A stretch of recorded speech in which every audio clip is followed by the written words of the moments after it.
Assalamualaikum warahmatullahi wabarakatuh. Bertemu kembali dengan channel Pak Derinto. Pada kesempatan ini saya akan membagikan soal dan pembahasan untuk P3K PGSD bagian 24. Baik sobat semua, bahwasanya Pak Kusno akan melakukan pembelajaran dengan KD menganalisis laju fotosintesis pada tumbuhan hijau. Kegiatan peserta didik mengamati tayangan PowerPoint materi tentang proses fotosintesis. Dilanjutkan tanya jawab.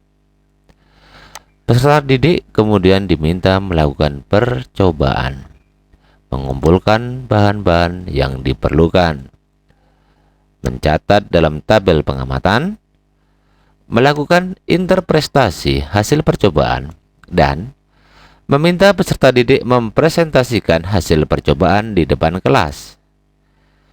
Pembelajaran yang dilakukan Pak Kusno dikatakan pembelajaran saintifik karena A. Dimulai dari orientasi masalah, membagi kelompok, membimbing percobaan, menyajikan hasil dan evaluasi. B. Dimulai dari pemberian rangsangan awal, mengidentifikasi masalah, mengumpulkan data, mengolah data, dan menguji hasil.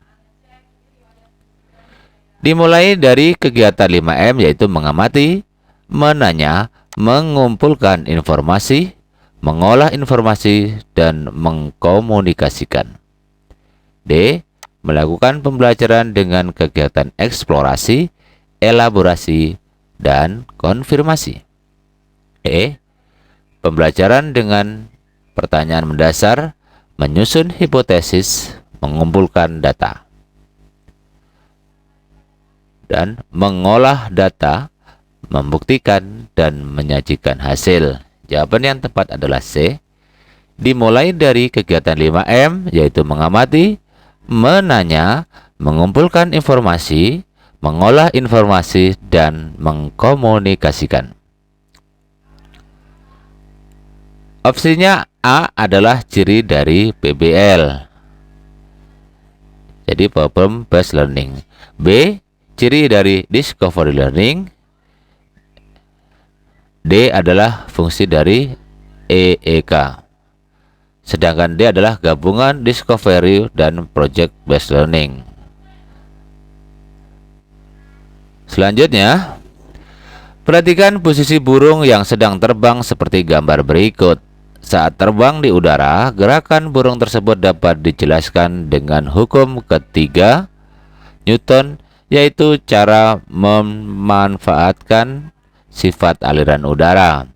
Perbandingan besarnya gaya, aksi dan reaksi antara burung dengan udara yang benar adalah A. Sama sehingga burung dapat terbang dengan stabil di udara. B. Berbeda sehingga burung dapat melayang di udara. C. Sama dengan karena gaya yang dimiliki melebihi besar gaya gesekan udara pada burung dapat maju ke depan.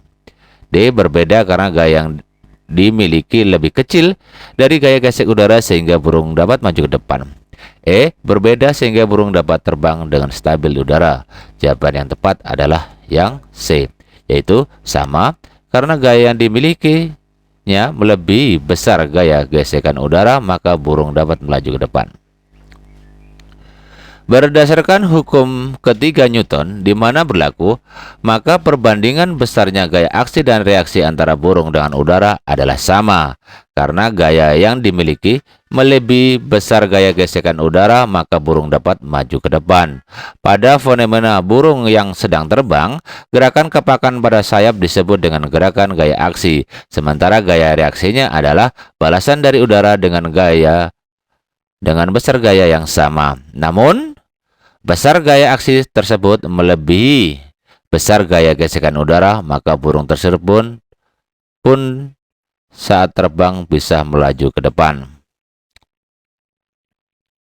Selanjutnya, penilaian harus mampu menyimpulkan apakah peserta didik telah mencapai kompetensi yang ditetapkan atau belum. Hal ini sesuai dengan prinsip penilaian A. Keeping track, summing up, find up, check up, dan check out. Jawaban yang tepat adalah yang B, summing up.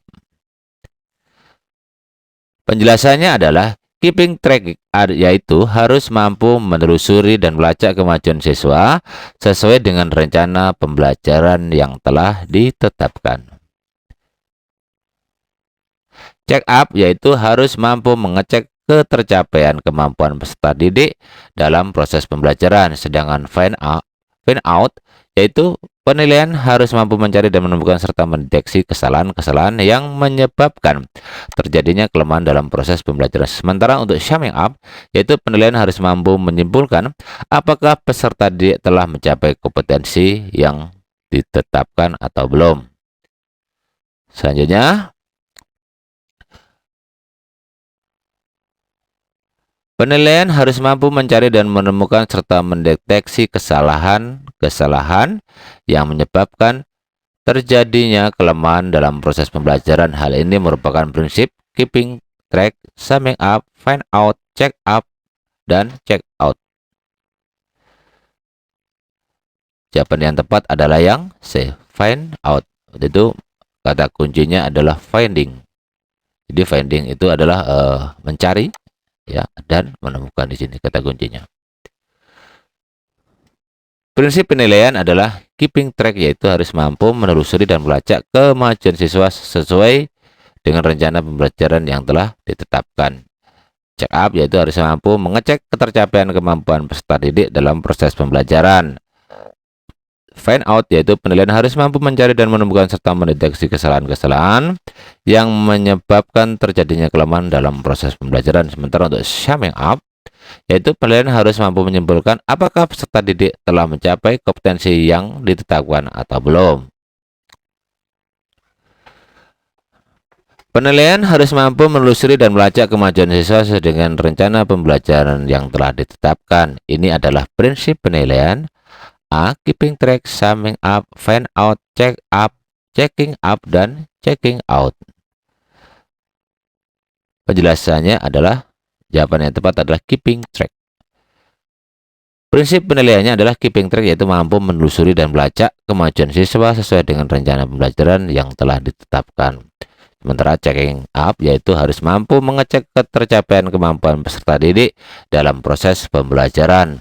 Sementara untuk find out yaitu penilaian harus mampu mencari dan menemukan serta mendeteksi kesalahan-kesalahan yang menyebabkan terjadinya kelemahan dalam proses pembelajaran. Sementara untuk summing up yaitu penilaian harus mampu menyimpulkan apakah peserta didik telah mencapai kompetensi yang ditetapkan atau belum. 100 berikutnya. Penilaian harus mampu mengecek ketercapaian kemampuan peserta didik dalam proses pembelajaran. Hal ini sesuai dengan prinsip penilaian A. Keeping track, summing up, find out, checking up, dan check out. Jawaban yang tepat adalah checking up. Untuk keeping track yaitu harus mampu menelusuri dan melacak kemajuan siswa sesuai dengan rencana pembelajaran yang telah ditetapkan. Checking up yaitu harus mampu mengecek ketercapaian kemampuan peserta didik dalam proses pembelajaran. Find out yaitu penilaian harus mampu mencari dan menemukan serta mendeteksi kesalahan-kesalahan yang menyebabkan terjadinya kelemahan dalam proses pembelajaran. Sementara untuk summing up yaitu penilaian harus mampu menyimpulkan apakah peserta didik telah mencapai kompetensi yang ditetapkan atau belum. Penggunaan media pembelajaran SD lebih mementingkan benda konkret. Hal tersebut sesuai dengan perkembangan peserta didik. Dengan prinsip penggunaan media pembelajaran yaitu, jadi kata kuncinya ada di mementingkan benda konkret. A. Efektivitas media. B. Membangkitkan minat. C. Taraf berpikir peserta didik. D. Ketersediaan.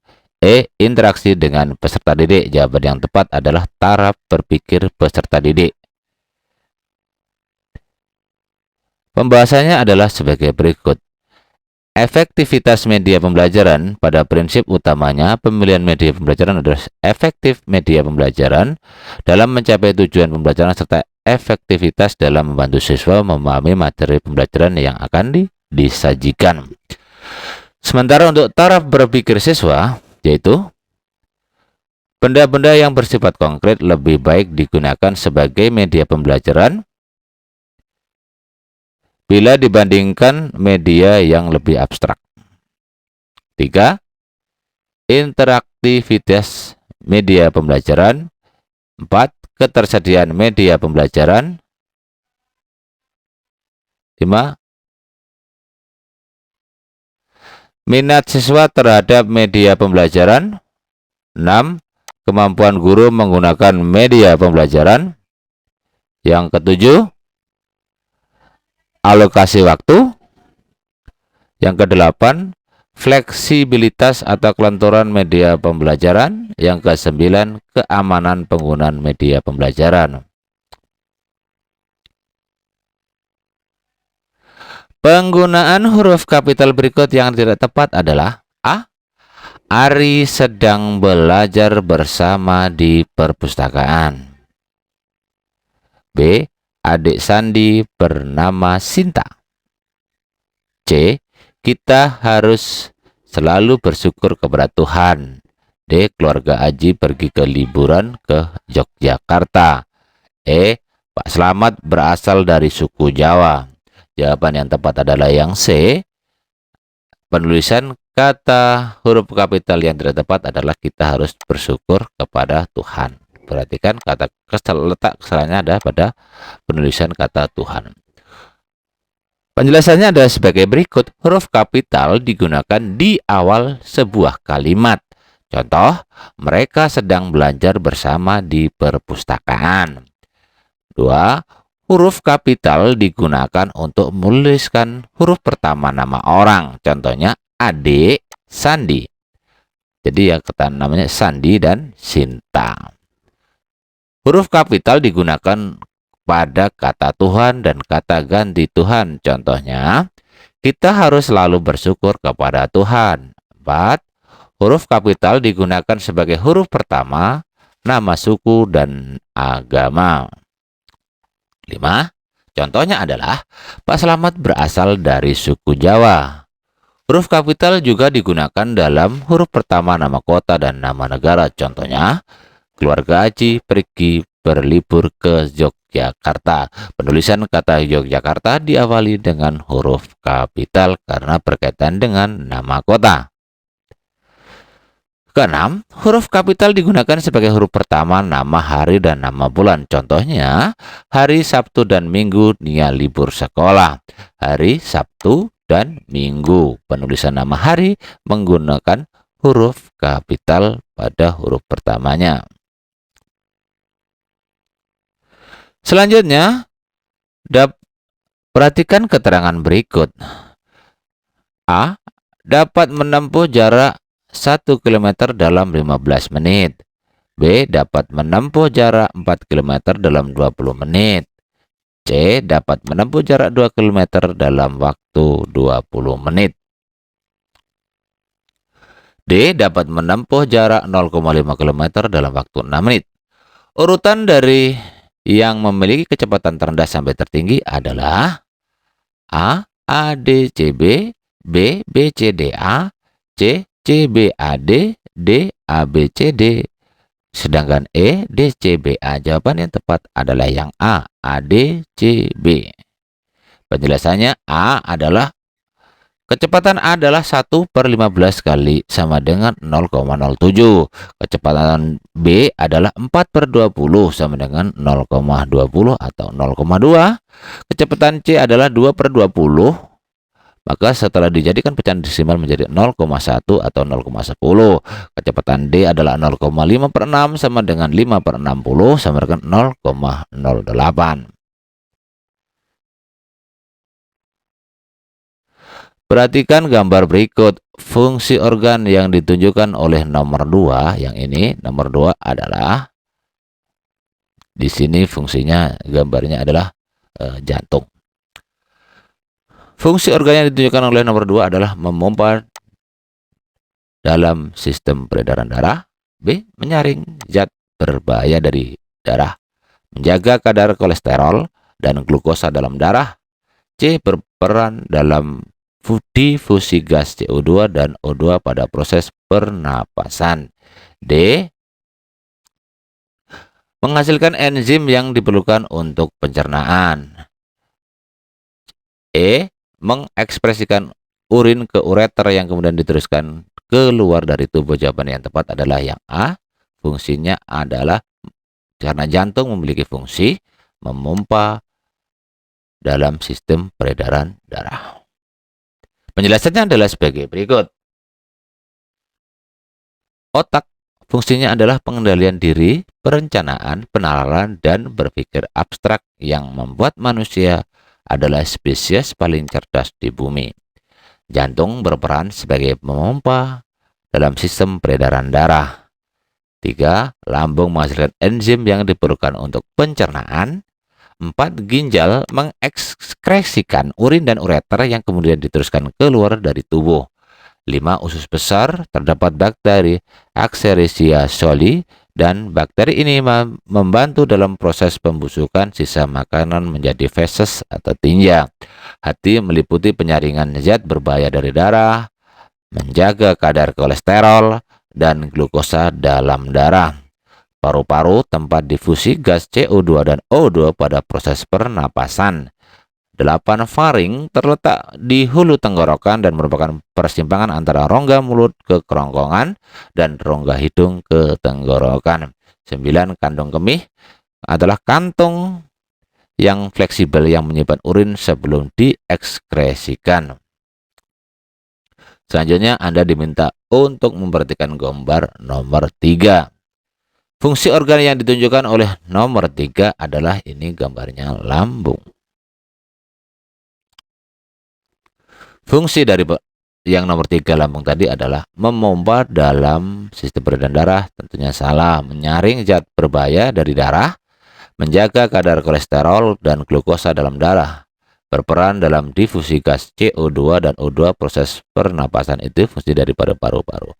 D. Menghasilkan enzim yang diperlukan untuk pencernaan. Yang E. Mengekskresikan urin ke ureter yang kemudian diteruskan keluar dari tubuh. Jawaban yang tepat adalah yang D. Menghasilkan enzim yang diperlukan dalam pencernaan. Selanjutnya, hewan yang memiliki ciri-ciri tubuh terdiri dari kepala dan perut, beruas, dan pada tiap ruasnya ada sepasang kaki adalah A. Laba-laba, B. Lipan, C. Belalang, D. Kecoa, dan E. Kupu-kupu. Jawaban yang tepat adalah yang B. Jawabannya adalah lipan, hewan yang memiliki ciri-ciri tubuh terdiri dari kepala, perut, beruas, pada tiap ruas ada sepasang kaki. Ciri-cirinya sebagai berikut penjelasannya. Ciri-ciri laba-laba. Laba-laba memiliki dua segmen tubuh, cephalothorax atau kepala yang bersatu dengan leher dan abdomen atau perut. Jumlah kaki laba-laba ada 4 pasang, sayap laba-laba tidak ada, jumlah mata laba-laba ada 2, binatang yang lebih kecil. Sedangkan ciri-ciri pada kumbang adalah memiliki 3 segmen tubuh, kepala, torak, dada, dan abdomen atau perut. Jumlah kaki pada kumbang adalah 3 pasang, sayap serangga 2, jumlah mata kumbang ada 2, di sayap pada kumbang di sini ada 2, jumlah mata kumbang ada 2, makanannya berupa buah, buahan, daun, sampah, dan hewan mati. Sedangkan ciri-ciri pada lipan adalah kaki beruas-ruas, tubuhnya terbagi menjadi kepala, dada, abdomen, dan setiap ruas memiliki sepasang alat embelan. Tubuhnya bersifat cephalothorax dan abdomennya yang panjang. Kaki ada 1 pasang pada setiap segmen abdomen. 5. Memiliki antena 1 pasang. 6. Makanannya berupa binatang yang lebih kecil. Sedangkan ciri-ciri pada belalang adalah memiliki sepasang antena, memiliki 3 pasang kaki untuk melompat. Tubuh belalang terdiri dari berbuku-buku, terdiri dari kepala, dada toraks, dan perut abdomen. 5. Memiliki sayap yang digunakan untuk terbang. 6. Makanannya berupa daun. Ciri-ciri pada kupu-kupu adalah tubuhnya terdiri dari kepala, dada, dan perut. Memiliki 3 pasang kaki yang terdapat di bagian bawah dada. Sayapnya berjumlah 2 pasang dan berwarna indah. 3. Memiliki tipe mulut penghisap dengan proboscis yang berfungsi sebagai penghisap nektar. Sedangkan ciri-ciri kecoa adalah tubuhnya terdiri dari 3 segmen, kepala, dada, dan perut. Bersayap, licin, keras, tidak berbulu. Memiliki sepasang antena, memiliki 3 pasang kaki, perutnya terdapat di bawah, dan sedikit lebih lembek daripada bagian punggungnya. Dia termasuk hewan pemakan daging atau pemakan segalanya atau omnivora. Sedangkan lebah memiliki tubuh terdiri dari 3 segmen, kepala, dada, dan perut. Bersayap, berbulu, memiliki sepasang antena, memiliki 3 pasang kaki, dan menghisap nektar. Hewan yang memiliki ciri-ciri tubuhnya terdiri dari kepala, badan, dan tak bersayap dan memiliki 4 pasang kaki adalah A. Laba-laba, B. Lipan, C. Belalang, D. Kecoa, E. Kupu-kupu. Hewan yang memiliki ciri-ciri di atas adalah jawaban yang tepat adalah yang A, yaitu laba-laba, yaitu badannya terdiri dari kepala, badan, tak bersayap, dan memiliki 4 pasang kaki. Ciri-ciri laba-laba adalah sebagai berikut. Laba-laba memiliki 2 segmen tubuh, ada cephalothorax atau kepala yang bersatu dengan leher, dan abdomen atau perut. Jumlah kaki pada laba-laba ada 4 pasang. Sayap laba-laba tidak memiliki sayap, jadi laba-laba tidak memiliki sayap, dan jumlah mata laba-laba ada 2 pasang. Nah, demikian sobat semua soal dan pembahasannya materi pada P3K jenjang PGSD bagian 24. Semoga bermanfaat bagi kita semua. Akhir kata, wassalamualaikum warahmatullahi wabarakatuh.